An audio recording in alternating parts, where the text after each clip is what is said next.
Hello, I'm Catherine Klein. I'm the Vice Dean for Social Impact here at the Wharton School, and I'm really delighted today to be interviewing Billy Shore. Billy Shore is the Executive Chairman of No Kid Hungry and its parent organization, Share Our Strength.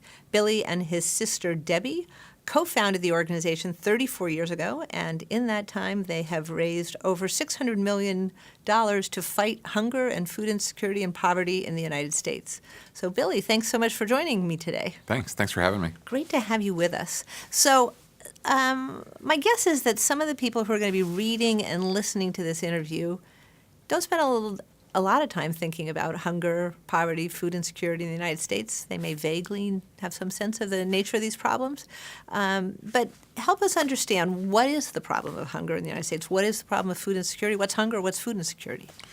Well, hunger in the United States, I'll start with hunger because hunger and food insecurity are actually pretty different.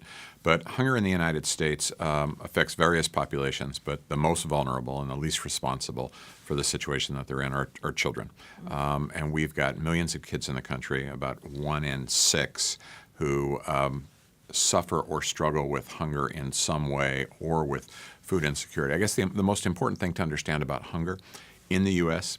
is that it's a solvable problem. And I wouldn't have to give you a single fact or statistic for you to know that kids here aren't hungry for the reasons the kids around the rest of the world are hungry. It's not war or famine or drought.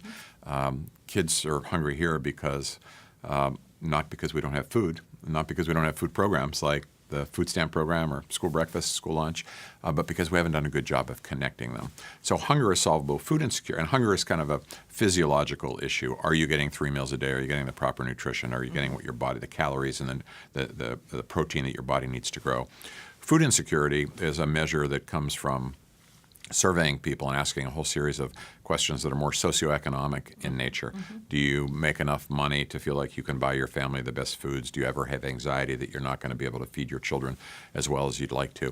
So there are a lot of families and children in who live in food insecurity, but who may not actually experience hunger. They're both important, but in a triage sense, you want to make sure that kids at a minimum are not hungry, that they're not missing meals and having all the negative effects that come with that. Right. And I suppose the question may be obvious, or the answer may be obvious, but why focus on kids? Why not focus on families, communities? Well, for a couple reasons. So when Share Our Strength started, as you mentioned, 34 years ago, we were focusing on hunger in Ethiopia. We were focusing on hunger all across the United States, seniors, families. And one of the things that we thought about was, how do we actually not just alleviate the problem or ameliorate it, but how do we actually solve it? Or is there some piece of what we're doing that we can solve? There's a writer named Jonathan Kozol who says that you should pick battles that are big enough to matter but small enough to win. Right. And I love that construct because there's so many things that all of us care about. And when you think about what's big enough to matter but small enough to win, maybe we can't solve Syria or the Middle East or climate change or gun violence. Your organization can't do all of those, but we do hope that some organizations can. But when it comes to kids who are in this country who are hungry, that is big enough to matter but small enough to win, and it's solvable.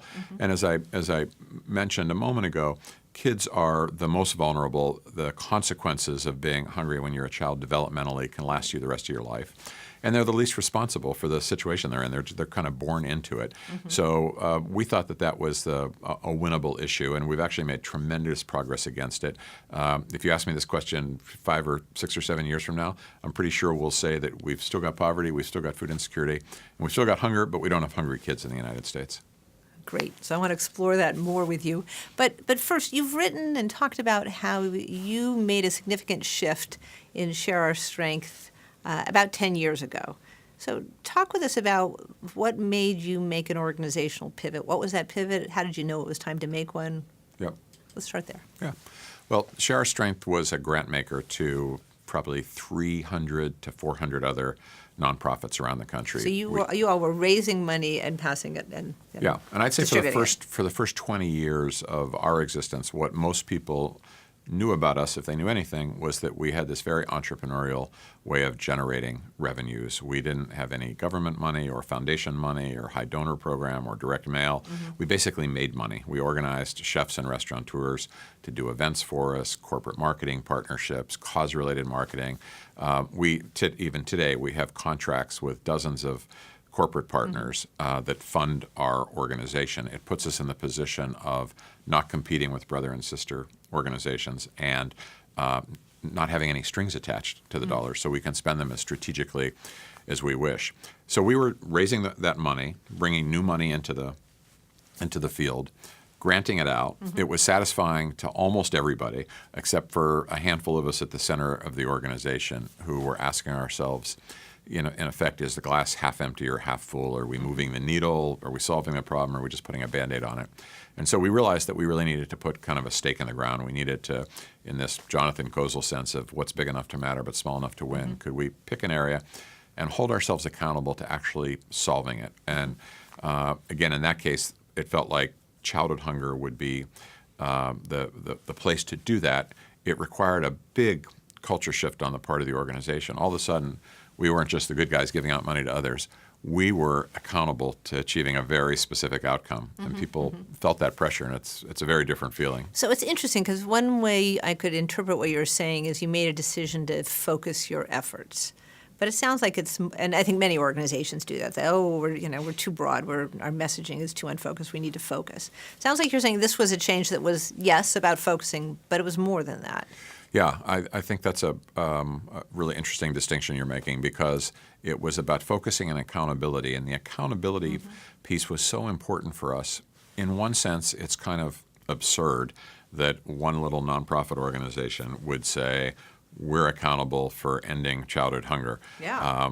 We're just one of many organizations. The government plays a much bigger role than we do. But one of the things that we observed in the space that we were working in is there was a real dynamic of almost everybody pointing the finger at somebody else. So advocates in Washington would get legislation passed, and then the governors wouldn't implement it the way they should, or the local organizations wouldn't. And everybody else was saying, I did my job, it's somebody else's fault. And so we thought, in a just kind of the classic, the buck stops here sense, somebody's got to raise their hand and say, we'll be responsible for getting this done until it's done. So as I say, in one sense, a little bit audacious, but in the other sense, it gave our stakeholders a real palpable sense of we can judge where these guys are against their goal in a world where you don't know if you're getting a better return on investment by giving money to Habitat for Humanity or Teach for America or City Year or Share Our Strength. Here's at least an organization that's saying, we welcome you, we invite you to judge us. Here's our goal, and here's how far we are from it. And some years we came closer, and some years we didn't come as close as we said we would. And this has energized your donors, your partners, I gather. I think so. I think in a very big way it had a really catalytic impact on them. Again, just kind of the confidence that we would succeed, and the notion that this is not something we're going to be asking them to support forever. There is an end point. There's I think the consulting firm Bridgespan calls it an arrival point. You know, there is an arrival point that you'll achieve, and you'll know that you can then go on and climb the next higher hill. Right. So with the No Kid Hungry campaign, really capturing that with those three words, No Kid Hungry, you shifted the focus and said we're going to end childhood hunger. How? What is Share Our Strength? What does the No Kid Hungry campaign do to end hunger? So we defined ending hunger as making sure kids had 3 meals a day. Usually at least, whether parents are poor or food insecure or what have you, they're probably able to afford at least 1 meal for their kids. They may not be able to afford 3. But low-income kids in this country get a free or reduced price school lunch. That's a program that was set up in 1946 when generals and admirals returned from World War II, and they said to Congress, our recruits by the end of the year were not strong enough, and they weren't fit enough, so we need to start feeding kids in school better. Then they added the school breakfast program in 1964. So we've got today 22 million kids in the country who qualify for a free or reduced price lunch. All 22 million are eligible for breakfast as well, but when we looked at this 8 years ago, only 9 million of the 22 million were getting it, so less than 50%. But the crazy thing, Catherine, is that it's bought and paid for for all 22 million. So try to think about another issue that we work on in this country where there's a pot of money, literally billions of dollars, sitting in Washington that can only be used for this. Wow. And yet less than half of them are being used. So that was the opportunity to start enrolling kids. And we've done that with breakfast, and we've done it with summer meals and other programs as well. But you're not a government agency. So you're not a government agency saying, hey, school district, put in this program, or hey, whatever the place is to deliver those kids breakfast. So what do you actually do? So what we're doing is we're going into school districts and we're saying there's this program available. If you want to participate in it, there may be some things you need in terms of startup costs that we will pay. You might need insulated carts on wheels. You might need to redo your cafeteria. You might need to hire more cafeteria workers. But we will pay for that if you do what you need to do to enroll in the federal government school breakfast program. The meals are 100% federally reimbursed. So you can go to any governor in the country and say, Governor, did you realize that you've left $150 million, or whatever the number is, in Washington? And no matter how conservative or how liberal they are, they all say, what do I have to do to get it? That's so interesting. That's so interesting. So you made this shift in around 2010. You said you're making good progress on the metrics you count. So tell us about that progress. Well, we've added about 3.2 million kids to the school breakfast program. Of the 22 million kids who get lunch, not all 22 million of them should get breakfast, because some will have breakfast at home with mom and dad or grandparents or whatever, and that's great. But the right number is probably about 15 or 16 million, and today we're at about 12 and a half, closer to 13. So adding 3 million kids to a school breakfast program over just 5 or 6 years has been a really an enormous task, and we did it in one very simple way. So I described this program started 50 years ago. It's always run the same way forever with almost no changes. And somebody said, what if we moved breakfast from the cafeteria, where kids have to get there early, and many of them can't because the bus driver's schedule or mom and dad's schedule or what have you. And then there's the stigma attached to being the kids who get to school early. What if we move breakfast from the cafeteria to the first 10 minutes of first period? So when you propose that, two things happen. One is everybody you possibly can think of objects to that idea. Yeah, right. The teachers don't want food in the classroom, yes. et cetera, et cetera. But the other thing happens is participation rates go to almost 95%. And after sometimes as short as a week, the teachers embrace it and they say, oh, now I see why this is a good thing. Of the 3.2 million kids that we've added, which is across thousands of schools, nobody's ever gone back to the old way. That's Nobody's quite ever said, I wish we were doing it in the cafeteria again. It just works too well. But it's change. And change is, is uncomfortable for people. Right. So having made this shift and pursued this change in strategy for 10 years, what's the advice that you would give to other organizations, whether it's a for-profit or a nonprofit, that may be thinking, we're not doing as well as we could. We're not having the impact, whether it's social impact, whether it's financial performance. We're not where we should be. We need to focus, hold ourselves accountable. Yeah. I'd say there's 3 or 4 things that apply to, I think, many efforts, not just our work in hunger and food security. One is what I put under the umbrella of kind of go big or go home. To have a big goal, put a stake in the ground, stand behind it, have a goal that's big enough to inspire people. The second is to be willing to build your own capacity and to make the assertion that building your capacity will lead to impact. In the nonprofit world, as you know, everybody wants to know what your overhead costs are and how much you pay in salaries, and they want you to put as much money out into the community as you possibly can. And that's great and for the most noble of reasons, but if you don't have professional staff, if you don't train them well, if you don't retain them, then you're really wasting donors' money. So building your own capacity is key.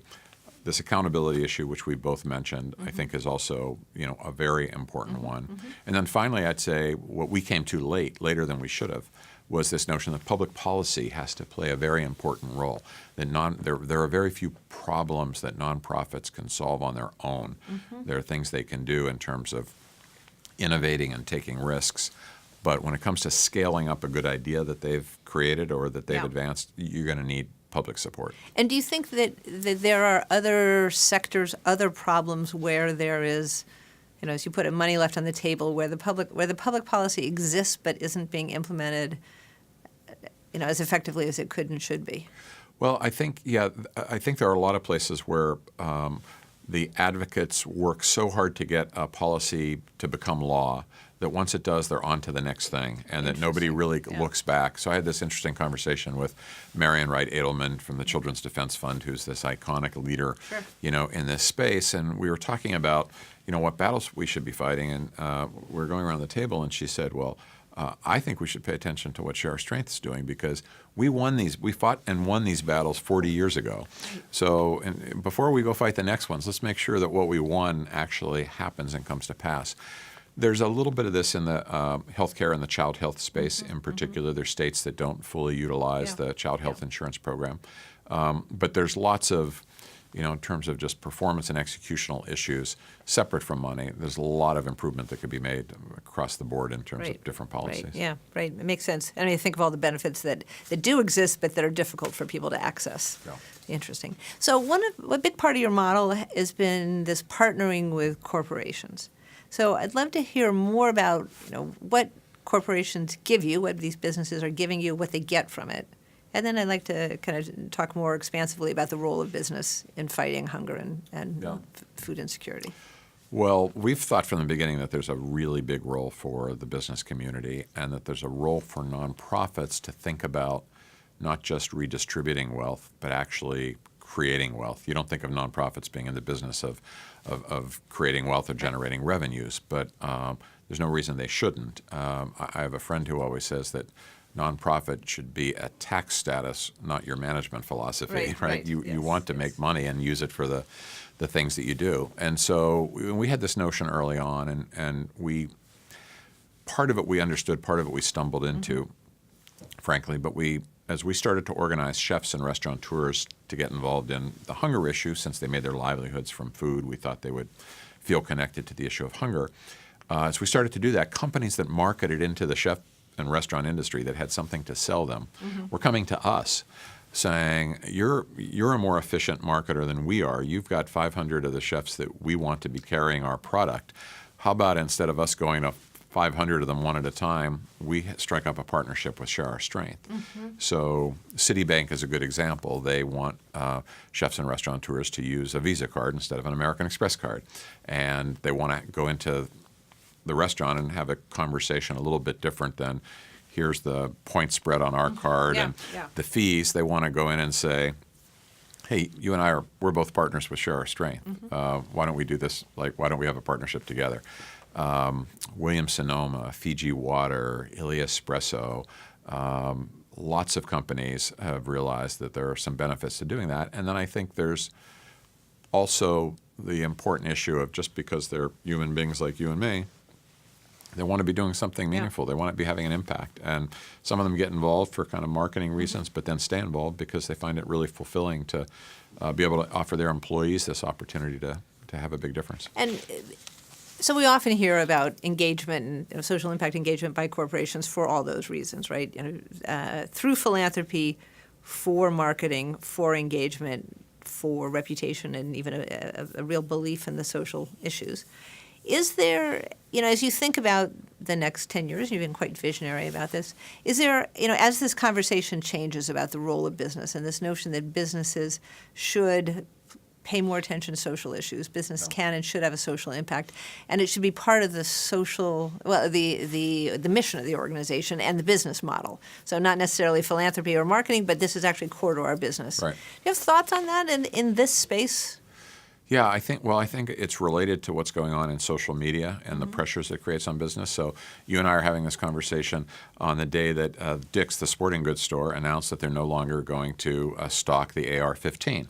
Right. So there's been this, terrible incident in Parkland, Florida, and gun safety has now risen to the top. And we've seen just in the last 10 days, dozens of companies start to change their relationship with the National Rifle Association because they believe it's important for their business.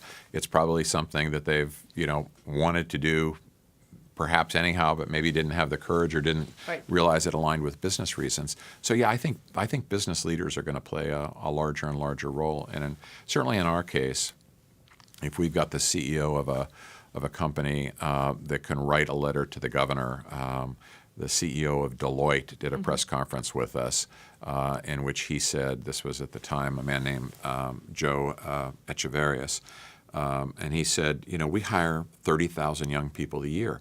So we've got to make sure that we've got a pool of young people who are healthy and fit and fed and do well in school. And that's the reason we're so supportive of the school breakfast work. So you have all of a sudden the lens shifts from kind of this anti-poverty advocate, me, to this very respected business leader saying this is good for the economy.